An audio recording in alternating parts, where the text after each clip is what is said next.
hard money can be really expensive. And every time you want to get a hard money loan, it's costing you several points. You have to go through the process every single time, which is great. It has its own use and everything. But we actually have a lot of clients that use the 0% because you think about the 0% is like your own little fund. It's a line of credit. You don't get charged on it unless you use it. And once you do use it, you're typically paying anywhere between 1 to 1.5% of the balance.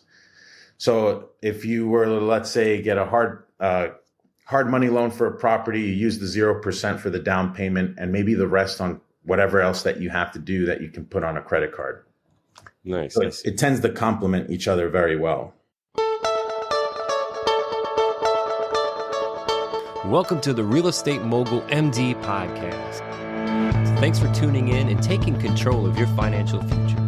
This is a show where we not only motivate and inspire, we give you actionable real-world experience to help you live life by design. You'll hear journeys and stories from other physicians, investors, coaches, consultants, and entrepreneurs. And now, here's your host, Brett Riggins. What if you could secure $100,000 to $500,000 in business funding at 0% interest without hurting your personal credit or walking into a predatory loan trap? In this episode, you'll hear how today's guest helps business owners and investors unlock elite level funding with the same strategy he used to secure $14 million across 200 plus clients. In this episode, you'll hear how today's guest helps business owners and investors unlock elite level funding with the same strategy he used to secure $14 million across more than 200 clients. I'm joined by Patrick Pychynski, a U.S. Marine turned business funding expert and founder of Stacking Capital. He's the creator of the 3 C's framework, and he's on a mission to help entrepreneurs access capital the right way, without the gimmicks, risk, or regret. Here we go. Hey, here we are. Patrick, we've made it. Welcome to the show, man. How does it feel to be Patrick today? Feels great. Thank you for having me on. And we were going to record an episode a couple days ago, last week or something. And you were taxiing on the airport. We had some storms move through, and that affected your schedule, didn't it? Yes, sir. Yep. But awesome. Thank you for accommodating. Yeah. You're in West Palm Beach now, and you're originally from the Charlotte area, close to me. Yes, sir. Mm-hmm. Beautiful. All right, so let's take this back. I've got a lot of that I want to talk with you about. I always like to say, if we're a physician, if we're not, I'm not a physician, you're not a physician, but we're in the world of capital. But before that, tell us a little bit about your personal journey, professional journey, leading up to what I want to talk about is the Stacking Capital platform that you have. So break us in. Tell us a little bit about Patrick. Definitely. Sure. And before I do, I just want to tell your viewers and listeners, if you haven't already, make sure you give them a like, make sure you give them 5 stars, leave them a review, because Brett is really making a difference over here. But a little bit about me. So again, we help small business owners access 0% interest capital, anywhere between 50 to 250,000. Been doing that since around 2020. Before that, I was doing marketing. So I wouldn't say I had a marketing agency. I was more of a freelancer, helping small businesses with client acquisition, running their ads online. And I don't know if you remember of an app called Clubhouse. Mm-hmm. It's a voice app. Back around the pandemic, kind of got really big because you needed a special invite to get in. At the time, there was a lot of big head figures like Grant Cardone, all these big CEOs. And I was just a fly on the wall. And in one of those rooms, they start talking about business credit, corporate credit. And it just blew my mind because at some point I had a brick and mortar metal recycling yard doing $2 million a year in revenue. And even then I had never tapped into business credit or known about it. So I know I deal with a lot of business owners now that have been in the same exact situation as me, where their business is doing great, but they're working either with their own hard-earned savings or cash flow, and it just seems to be never enough. Mm-hmm. And before that, that recycling company is interesting too, but you are a Marine too, correct? Yes, sir. Mm-hmm. Well, thank you for your service. You may hear that a lot. I don't think we hear that enough. I always want to stop and give you gratitude for what you and your family gave up to give us this opportunity to talk on this show. What did you specialize in the Marines? So my MOS was 0861. So that's a forward observer. So Forward observer. the 08 is artillery, but the forward observer is more of like behind enemy lines, kind of calling in ordnance, whether it be air, naval, gunfire. So that was my primary MOS. Very interesting. Has any of those skills or character assets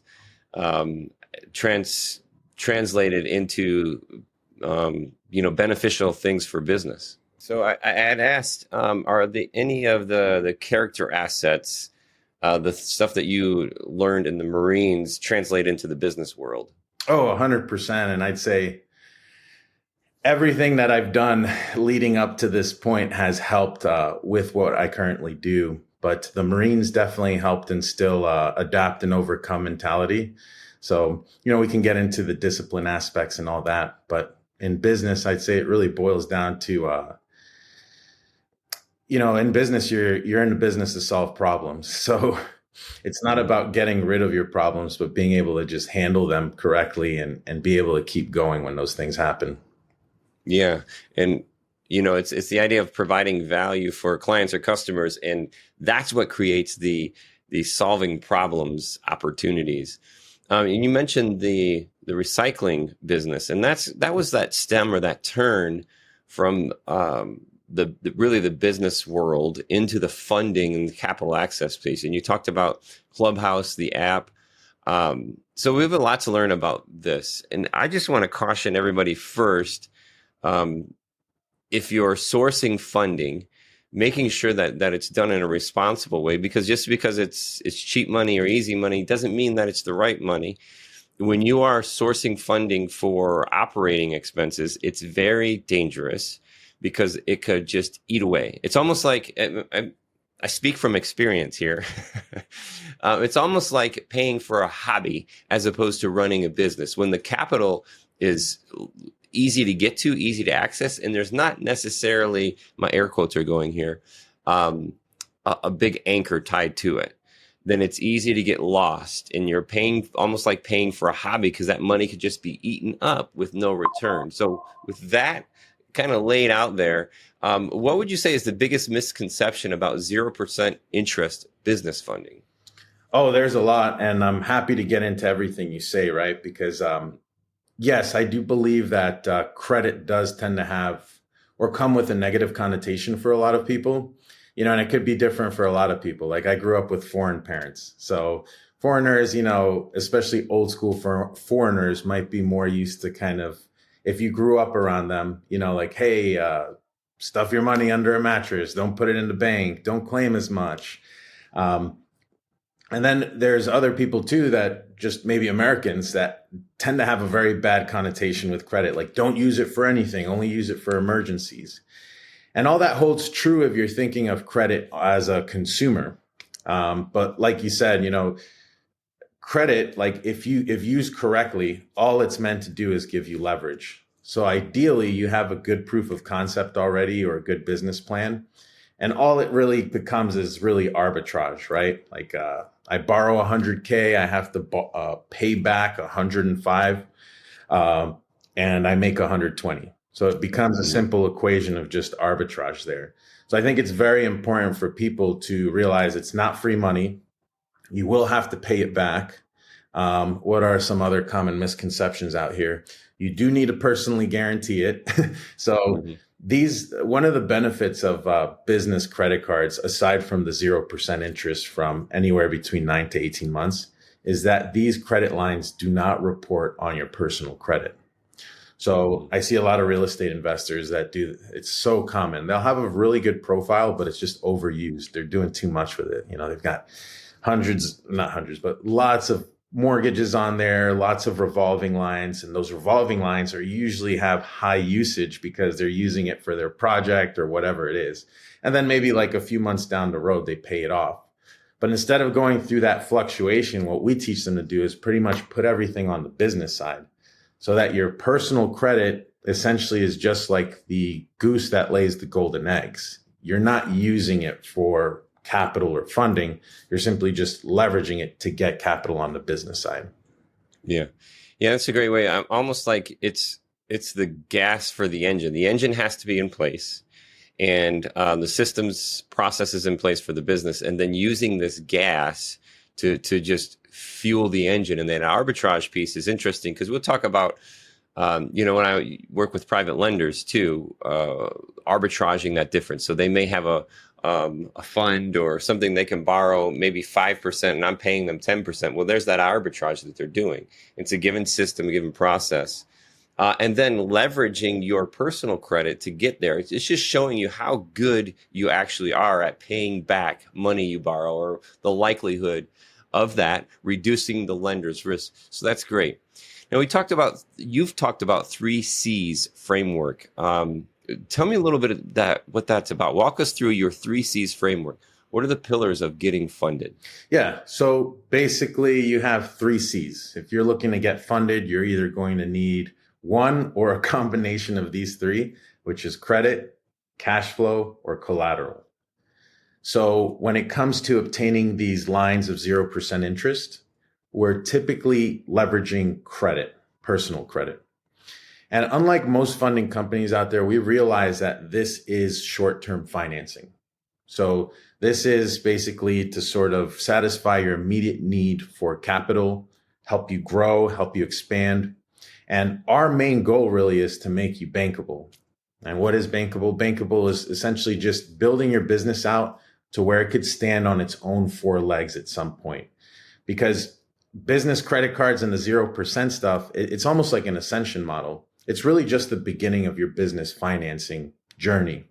At some point, you probably want to get either a line of credit or a term loan that can go up to 5 years and much better rates. And that's what we're here to do. So we always look at what can we get you now, and then we set up a plan for you in terms of a long-term funding plan as well.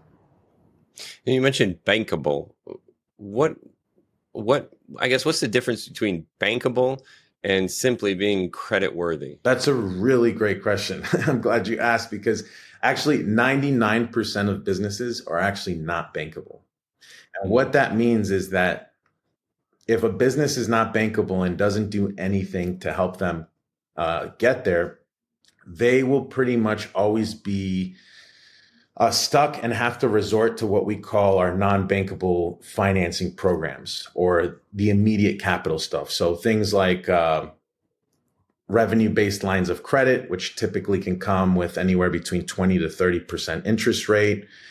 We're looking at maybe business credit cards, which are great because, again, they can offer 0% for anywhere between 9 to 18 months. And a lot of times, if done right, it could be repeated. But these are pretty much, like I said, short-term sort of gains, right? Because after that 0%'s over, if let's say you don't have us with a plan, you're stuck with 20, 25% interest rates as well. Mm-hmm. So what we want to do basically, and the reason why 99% of businesses are not bankable, is because what happens is when you go apply for a term loan at a bank, the reason why 99% of businesses are denied is because of lender compliance. So a lot of times it might not be even because of your credit score. It could be because of one little item that's off on your business that won't allow them to approve your loan. Your credit could be great, your finances could be in order, but if there's a lender compliance that's missing, and this could be something as dumb as having the wrong address, a residential instead of a commercial address on your business, having a mismatch on your Secretary of State and your business Experian report, having a mobile phone number instead of a business phone line that's listed on the 411. And the reason why that happens is because banks, as soon as you get a loan and they approve you for it, all they're doing is packaging it up and selling it to bigger financial institutions.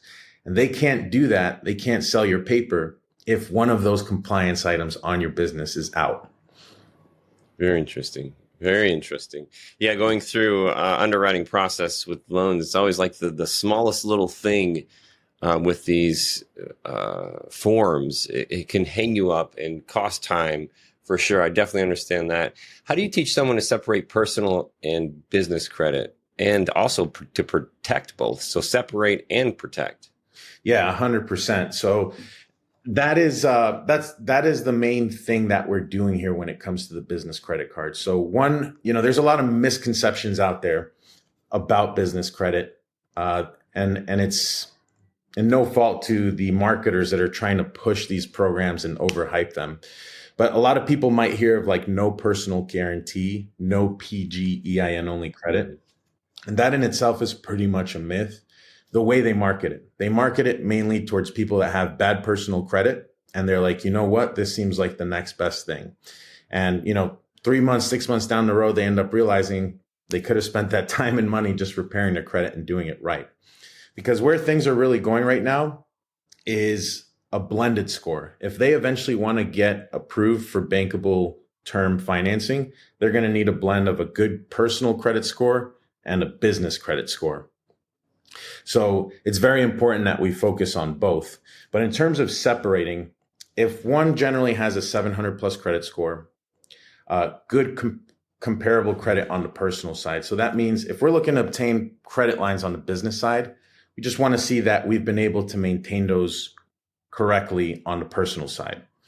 So usually just a couple credit cards that are at least a few years old with at least a decent limit of like $5,000 is enough to get you started. If you don't have any derogatories, you have a 700 plus credit score, what you can do is usually personally guarantee business credit cards. And what that will do basically is those business credit cards do not report on your personal credit.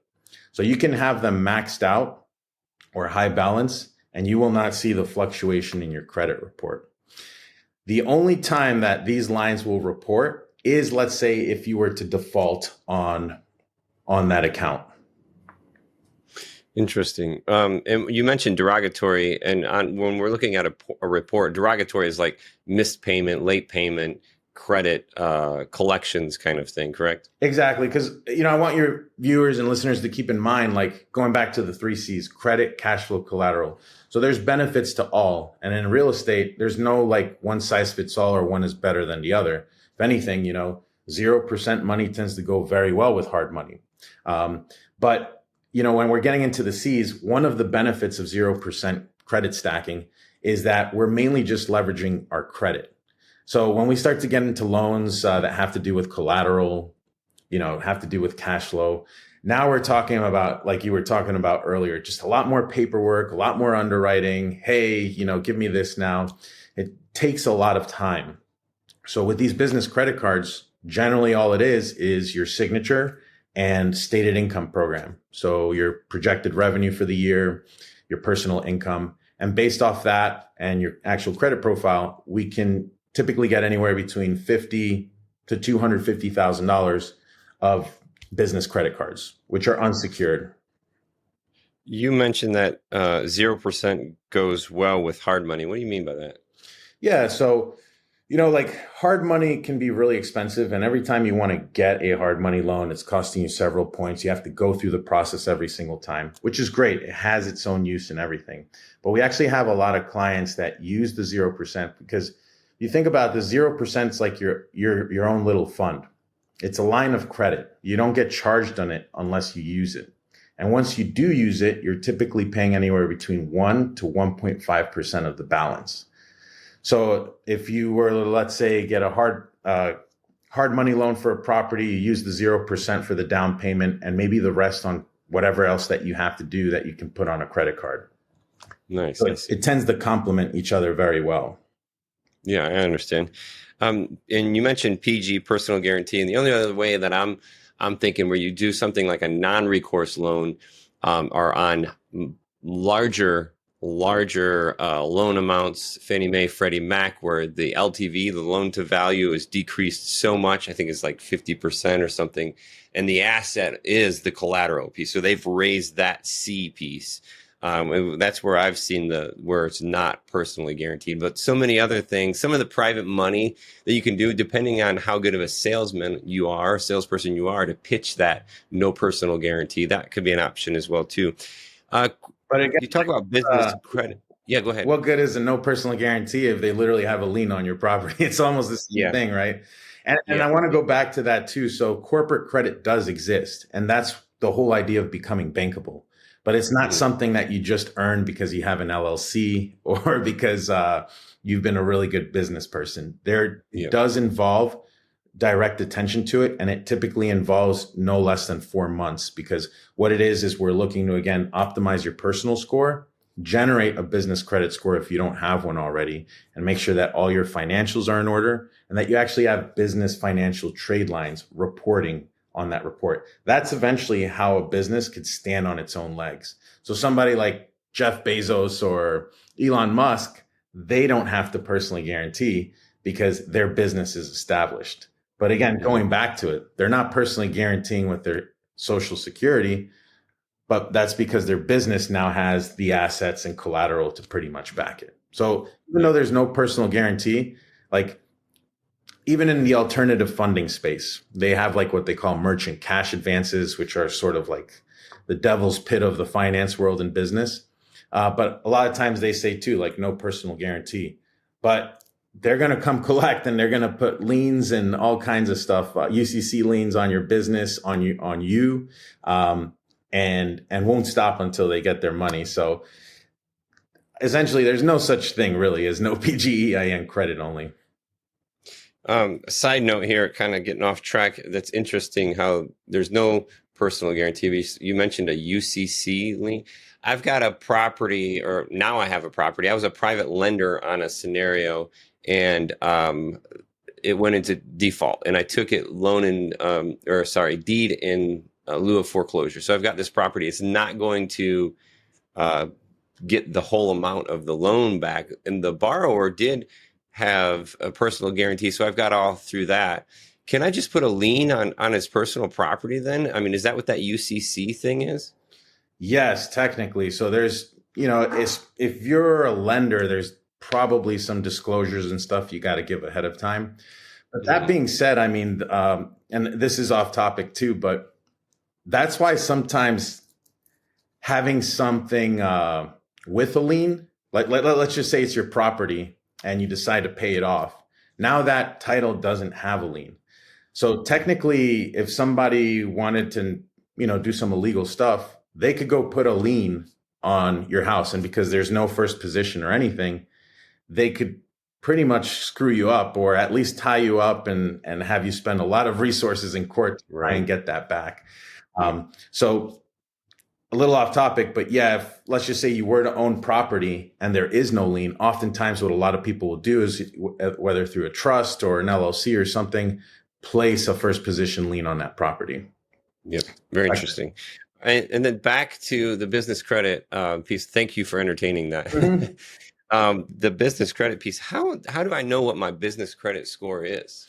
Yeah, so that's a great question. So there's several different business credit scores, and it really just depends on what you're looking to get.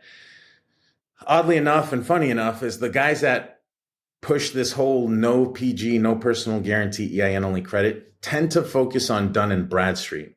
And Dun and Bradstreet is a business credit reporting agency that's good. It's been around for a long time, but it mainly deals with vendor credit. So they're generally not going to be reporting large financial trade lines. And therefore, the banks also aren't going to be making any big decisions based off that either. Does it help a little bit? Yes. Then we have our Experian and Equifax business credit scores. So those are the ones that will generally populate your financial trade lines. And this is why I say, like, the 0% credit stack is really just the beginning of anyone's journey, whether they're a startup business or they just haven't gone into the world of business finance. Because once we get that round, those are financial trade lines that will start reporting on the business credit bureaus. So it's almost like you've put yourself on the map. And if you pretty much use them correctly, you're building relationships internally with that bank, and you're also building a business credit score, which will help you unlock more financing down the road. Very cool. What are some of the biggest red flags when someone's applying for funding the wrong way? Yeah, well, I would not recommend you do what we call credit stacking on your own, Because a lot of people are like, why do we need you? Well, if you're just applying for a business credit card, maybe you don't need us, right? Mm-hmm. Even though one of the most common mistakes I see, this is like a mistake, like a flat out mistake, is like they fill out the applications wrong. Like we could literally go over all the information that they're going to put, right? Like these are your business details, right? Yeah. Okay. Well, this is what you're going to put on the application, right? Yep. And for whatever reason, it doesn't make it onto the application. For whatever reason, they get confused or whatever. So that's just a really kind of dumb one, right? But in terms of filling out the application, you generally don't want to put that you're retired, self-employed, or owner. Typically want to stay with executive title. And that sort of opens up another can of worms and a different subject of basically you want to be paying yourself a salary. That's going to help a lot when you're going for financing. So that also a lot of people might not know, but you have to read the applications. A lot of them do ask for projected income. So it's not to say that you're going to lie, but again, if you're in business, you have a business plan, just maybe give them an optimistic sort of projection of what you aim to do if you were to get that funding. Mm-hmm. And then in terms of when you decide to go to other stacking companies, the problems here is they just want money. That's what it boils down to. And, we're all here to make money, but I really enjoy what I do. The approval side is the funnest part. And my biggest nightmare is basically having somebody end up in a worse situation than before they met me. And unfortunately, I see that with a lot of funding companies here. And what they'll often do is they'll shotgun applications. And like I seen it recently, there was a prospect, never turned into a client. The funding company ended up adding a bunch of new personal accounts to his credit. His credit was mature enough to go for business credit cards, but for whatever reason, they decided to stack like 5 new credit cards on his personal credit profile. And they went for 2 business cards with Amex, but there was really no reason to, because the first approval was only for $2,000. Mm-hmm. So like we know, like if your first approval with Amex was $2,000, we know the next one's going to be about $2,000. So why waste that inquiry? Why waste that opportunity to get that 0% card for 12 months on a $2,000 card? Well, for them, they didn't care because that's an extra commission on their end. And afterwards they left because there was obviously no clear plan after that. Right. And I couldn't help the guy either, at least not at that time, because the damage had already been done.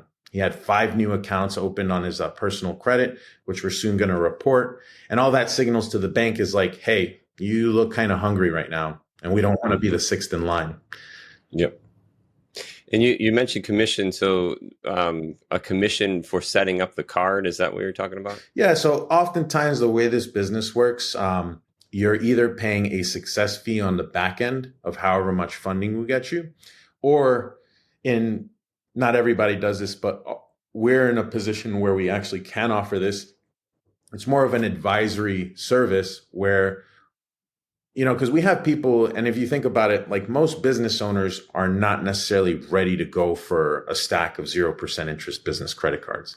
Some of them need a 30-day plan. Some of them might need a 90-day plan. They might have collections, bunch of inquiries. We might need to pay down some of those revolving debts on the personal side. Some people usually maybe aren't even liquid, right, to be able to do that. So that's where we come in with a strategy and oftentimes help them with that.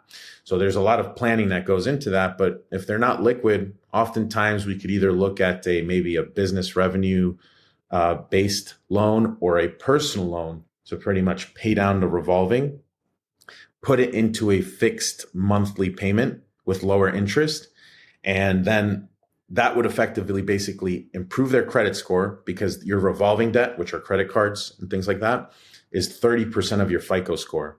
So if we can move all of that fluctuating revolving debt, multiple lines into just one loan, consolidate the payments, and then basically have the revolving debt at 0, that pretty much pushes the score up. And it just signals to the algorithm and lenders like, okay, well, this guy basically had debt, paid it down. He's been able to manage it correctly. Let's approve him for a business one. Nice. And we talked about one of these already, the using the zero down to get hard money. But how can someone use credit stacking or business credit lines to invest in or scale a real estate portfolio? Yeah, so I'm glad you're asking this question too, because it might be going through people's mind like, oh, well, this is 0% credit cards. Like, how am I going to do this? Like, I understand I can maybe go to Home Depot, buy materials. I can order furniture on Amazon, whatever it is, right? But how do I actually use it to maybe put a down payment, right? So we have anywhere from a third party law firm that will pretty much liquidate the credit into cash.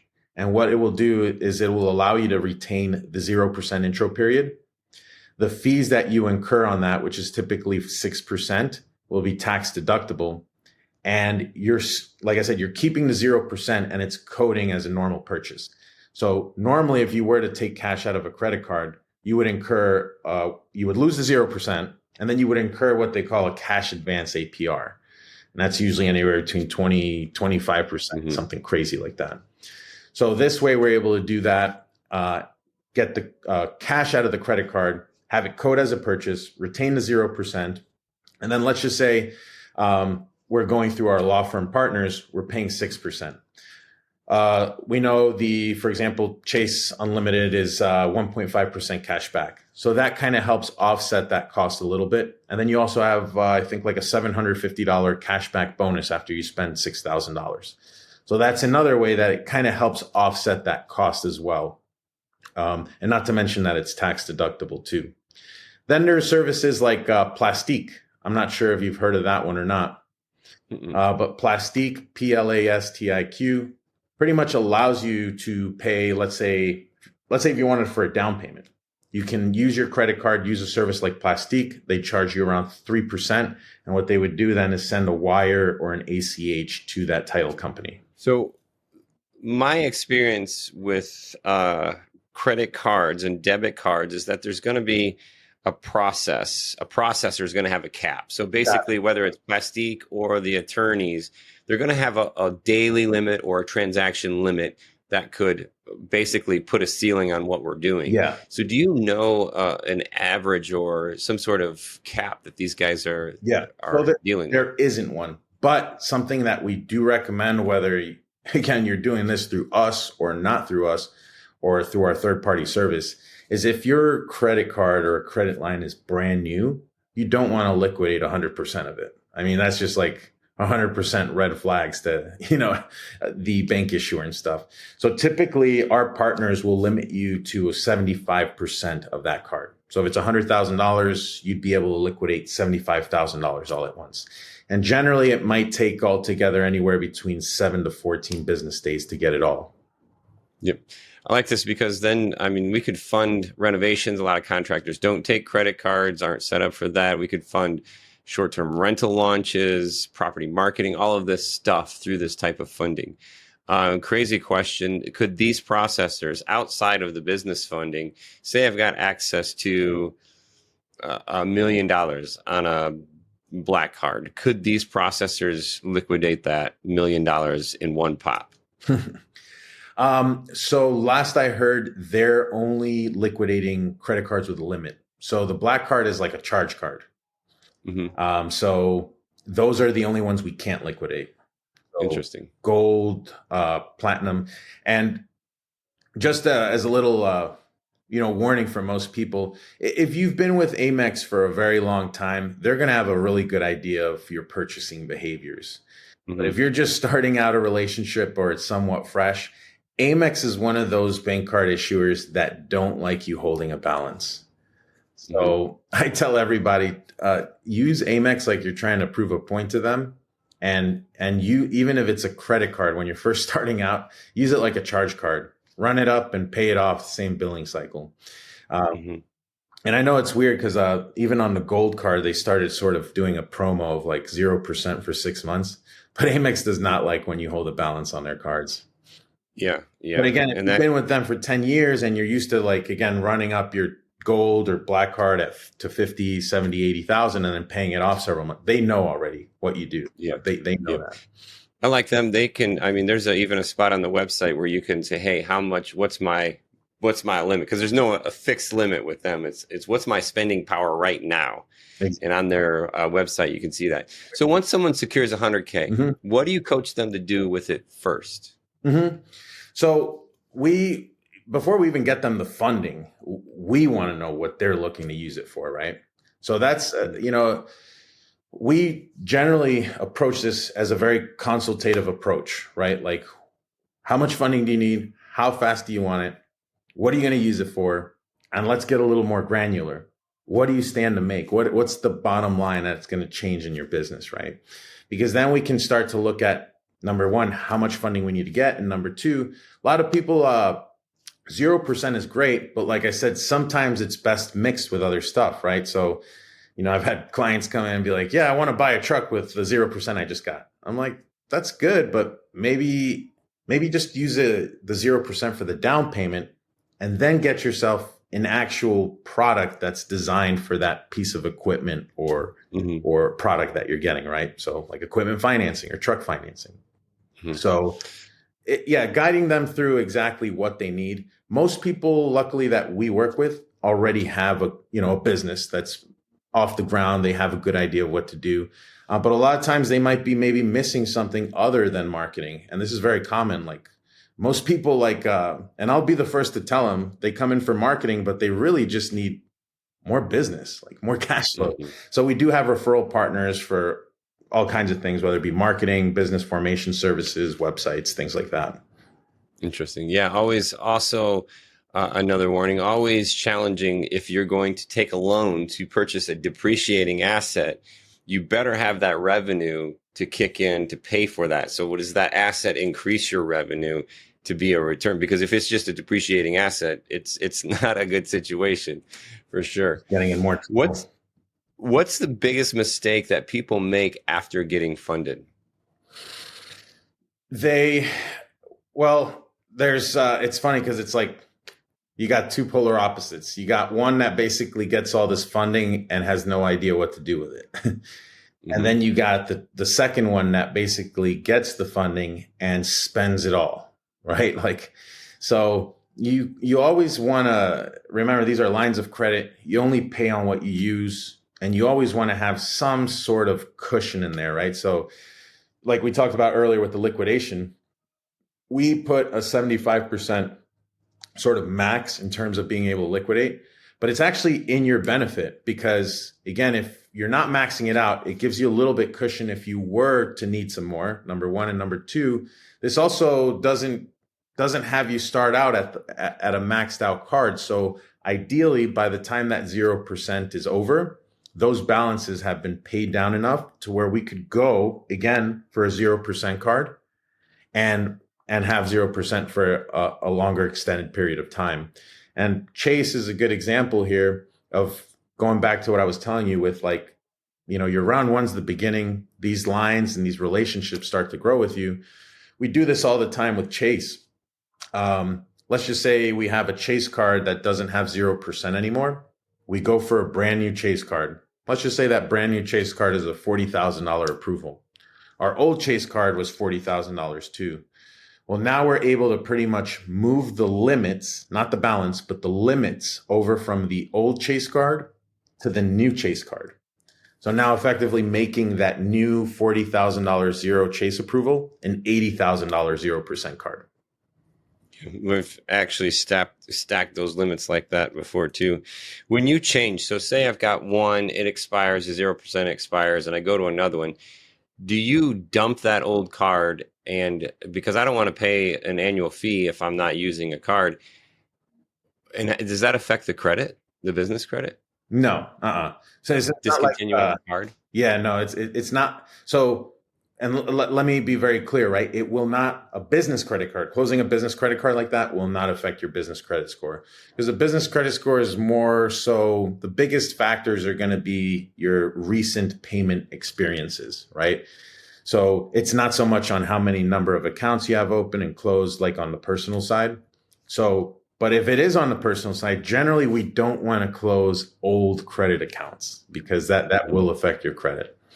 Yeah, interesting. But that's a good question. Another thing I wanted to sort of clear up too is, most 0% cards are not going to have an annual fee. The annual fee ones are more of a premium cards, like for travel perks and things like that, or your American Express charge cards. Yep. Where can listeners access your free blueprint, and how can they work with you directly? Yeah, so we do have a free blueprint. You can access that at stacking-capital.com/blueprint. So is the .com in there, or is it just stacking.capital? So that's our main domain. But for the actual ebook, it would be stacking-capital.com/blueprint. Okay. And in terms of how they can get in touch with us, we're always open to having a free consultative call, but we've actually made it a lot easier for most people. So all of last year, we spent a lot in investing in the infrastructure, our team, and software. So if somebody wanted to find out right now where their business stands, where their personal credit stands, and a funding range, how much funding they could possibly get right now, they can find that out in about 10 minutes by going to stackingsuccess.com. And it's pretty much a free assessment. We call it a business scan. And what it will do is it will scan their business and their personal credit and let them know how much funding that they can unlock now. And those searches, are those soft, or does it even register on any of those credit lines? Great question. So initially, when you're going through the business assessment, you're not going to need to put any credit card in. There's going to be no hard pull. It's this software that we've come up with emulates a lot of what the banks do. So what I talked about earlier, a lot of these banks have a very similar system where they're going to do a scan on you and your business before paying Experian or Equifax for a credit report. Because every time they pull your credit, they have to pay those private companies. So what they do is they pull you up, they look at your business through a bunch of APIs like our software has, just to see what's out of compliance, anything on public records like liens, and just seeing where you stand without actually having to pay for that credit report. Interesting. Well, there's so much here. It was my fault. I bounced off topic a little bit, but it's all comes together when we're talking about real estate, because these funds could be used for so many different ways. We've talked about them. The arbitrage, even using the 0% to be a private lender. And then always putting out that, hey, what happens if something goes wrong? So that's why kind of going outside of the boundaries here, but you've got so much information. Thank you so much for your time today, Patrick. And I'm hoping that the listeners do get in touch with you and maybe even come visit you down there in Florida sometime, huh? Yeah, that'd be great. Thank you so much for having me, Brett. Hey, thanks a lot. We'll talk to you soon. Take care. Well, Patrick broke it all down, from getting funded to staying fundable.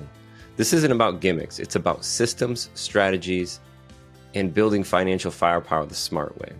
I like how he gave us a couple of .coms to check out. The stacking-capital.com/blueprint, as well as getting a free business assessment at stackingsuccess.com/stacking-success-LP. I'm going to put these in the show description. I'm interested. I'm going to go and see what my business credit looks like, because this is something we've worked on through the years, and being in real estate, I know that you'll be able to implement this to build and scale your real estate portfolio as well too. Thank you for your time, and more important, your attention. This is the Real Estate Mogul MD. This episode is powered by Crescent Tech. If you are looking for a CRM built for real estate investors, discover Streamline REI by Crescent Tech. Simplify, automate, close faster.